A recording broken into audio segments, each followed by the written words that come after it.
Hello மக்களே, இன்றைக்கி நம்ம கேரளா ஸ்டைல் இலை அடா எப்படி பண்ணுறதுன்னு பார்க்கலாமா?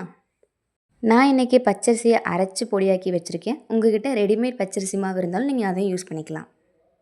நான் 1 கப் பச்சரிசி மாவை எடுத்திருக்கேன். கொஞ்சம் வெதுவெதுப்பான தண்ணியை சேர்த்து நல்லா மிக்ஸ் பண்ணி கொடுத்துக்கலாம்.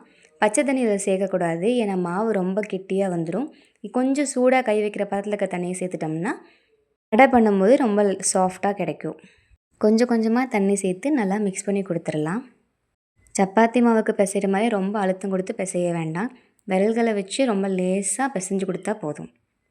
கொஞ்சம் கொஞ்சமாக தண்ணி சேர்த்து மாவை நல்லா ஒரு உருண்டை பிடிச்சி வைக்கிற அளவுக்கு கொண்டு வந்துடணும். இதுலேயே கொஞ்சம் தேவையான அளவு உப்பும் சேர்த்துக்கோங்க. மாவை கையில் எடுத்து பார்க்கும்போது இந்த பதத்துக்கு கொண்டு வந்திருக்கணும். நீங்கள் கொஞ்சம் கொஞ்சமாக தண்ணி சேர்த்து இந்த பதத்துக்கு வர அளவுக்கு பிசைஞ்சு வச்சுக்கோங்க. நான் 1 கப் பச்சரிசி மாவுக்கு ஒரு தேங்காவை ஃபுல்லாக திருவி எடுத்து வச்சுருக்கேன். இனிப்பு உங்களுக்கு தேவையான அளவு சேர்த்துக்கோங்க. நான் இன்றைக்கி 3 டேபிள் ஸ்பூன் நாட்டு சர்க்கரை இது கூட சேர்த்துக்க போகிறேன்.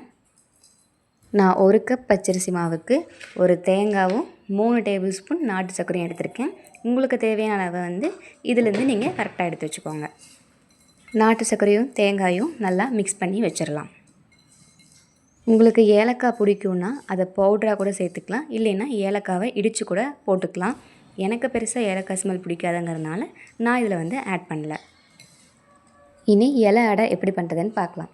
நம்ம ஊற வச்ச மாவை கொஞ்சமாக எடுத்து ஒரு இலையில் அதை நல்லா தட்டி விட்டுக்கணும். ஒரு வடை போடுற அளவுக்கு இந்த மாதிரி நல்லா பரப்பி விட்டுக்கணும். இனி இதுக்குள்ளே நம்ம செஞ்சு வச்ச பூரணத்தையும் சேர்த்துக்கலாம். இதை கையிலேயே நீங்கள் நல்லா தட்டி கொடுத்தா போதும். பூரணத்தை நல்லா அதோட சென்ட்ரலில் வேணுங்கிற அளவுக்கு நம்ம எடுத்து வச்சுக்கலாம். இனி நம்ம செஞ்சு வச்ச பூரணத்தை அந்த இலையோடையே சேர்த்து அப்படியே மடித்து விட்டுக்கலாம். மெதுவாக அந்த ஓரத்தை மட்டும் அமுத்தி கொடுத்தா போதும், ரொம்பலாம் போட்டு அழுத்த வேண்டாம். ஒரு இட்லி பாத்திரத்தில் ஆல்ரெடி தண்ணி ஊற்றி கொதிக்க வச்சுருக்கேன். இதுக்கப்புறம் நம்ம செஞ்சு வச்ச இலையடையை ஒன்று ஒன்றா வச்சிடலாம். ஒரு 15லேருந்து 20 நிமிஷம் வரை நல்லா இதை வேக வைக்கணும்.